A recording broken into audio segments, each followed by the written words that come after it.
All right, guys. So here's your final assignment. And I know this has been a challenge for many of you, and that's a good thing because we want to make sure that you're always challenged and working hard. And so I'm going to give you a little tutorial here so that you can pause me, rewind me, do whatever you need to do to get help from me without necessarily having to raise your hand. Now, that doesn't mean you can't raise your hand. Definitely raise your hand if you need help. But it should be more helpful to you to be able to access me exactly when you need me. But here it is. It's in the classroom, and it says, task 1, you observed a candle burn. When the beaker was placed over the candle, you observed a clear liquid form on the glass. We suspected that the liquid was formed by condensation, and therefore we identified the substance as water, H2O. You were then given a chemical reaction for what had occurred. There was a missing molecule, though. Explain how you were able to determine that the missing molecule, or what the missing molecule was. So here is your equation. Remember, we were using a smaller molecule, methane, to represent the candle wax, even though methane is not candle wax. I couldn't be more clear on that. Methane, not candle wax. But candle wax is very similar molecularly. This missing molecule here is the one that you worked on and tried to figure out. So if you remember, this was kind of like the first reaction that I gave you. And we did end up figuring out that the answer was 2H2O. But I'm not as concerned with the answer as I am how you came to the answer. And so in order to understand how you came to the answer, not only for me, but for you to understand how you came to the answer, it's important that we respond to that question. Explain how you figured out what the final molecule was. And so I wanted to help you construct your response. And we're going to use the APE format. Sorry, I'm having a contact issue. We wanted to use the APE format for the burning question. And in order to do this, I wanted you to have a word bank of some words that you can reference that might be able to help you out. And so the words are atom, molecule, CO2, the law of conservation of matter, bond, missing, product, CH4, chemical reaction, reactant, 2O2, and H2O. So when we do an APE response, that starts with answer, and then proof, and then we explain. We start with the answer because we want our reader to know exactly what it is that we figured out, and then spend the rest of the time proving to them that that is actually the correct answer. So I want you to imagine that the person reading your writing has no idea. They don't believe you, and your job is to prove to them that this is the right answer and that you found it scientifically. And so it says in one sentence, give your answer to the question or problem you were solving. What was the missing molecule? Well, I already went ahead and filled this one in. So it says, I was able to determine that the missing molecule was H2O. And I know you guys have already filled it in too, so just check your answer and make sure you're good to go. The proof is what seems to be giving everybody headaches. Now, I don't want you to be overwhelmed by the proof. The proof just means, what did you use to answer the question? What evidence do you have to support the fact that the missing molecule was H2O? And so when we figure out our proof, we just want to start very simple. And so I'm going to make two windows here, and I want to kind of help you to understand where we're going with this. So here we go. On the left side, we've got our CH4 molecule with 1 carbon and 4 hydrogens, and we've got 2O2, which is two molecules made of 2 oxygens.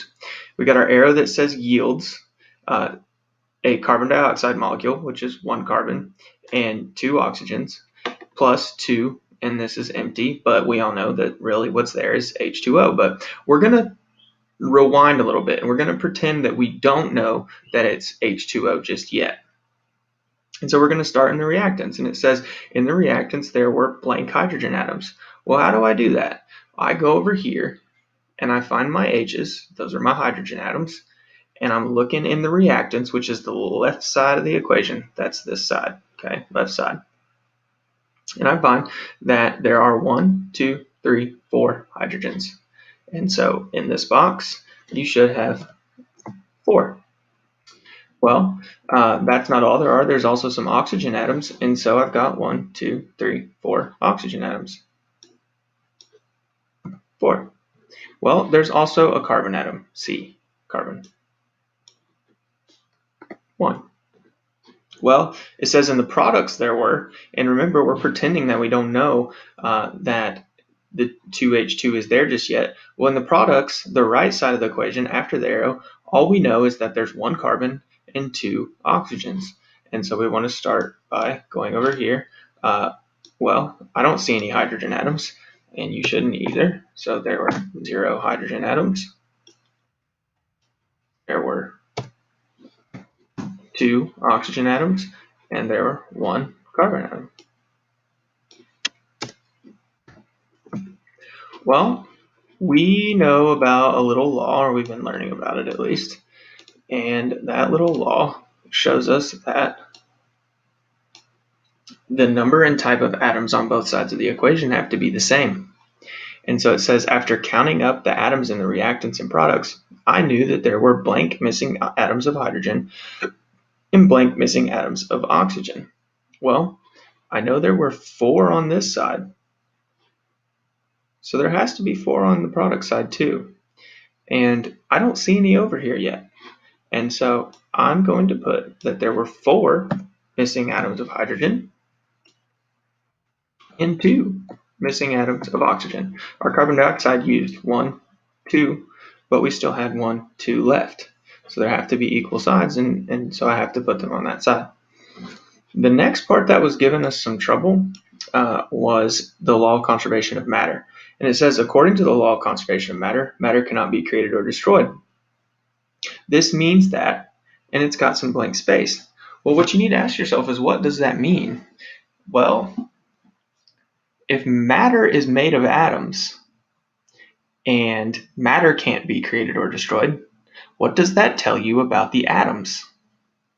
And how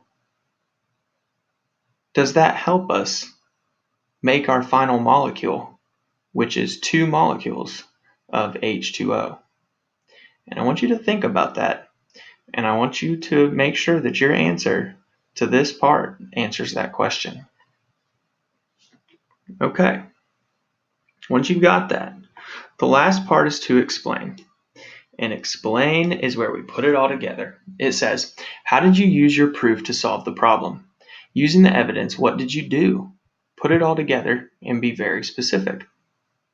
Well, here's where we start with our answer.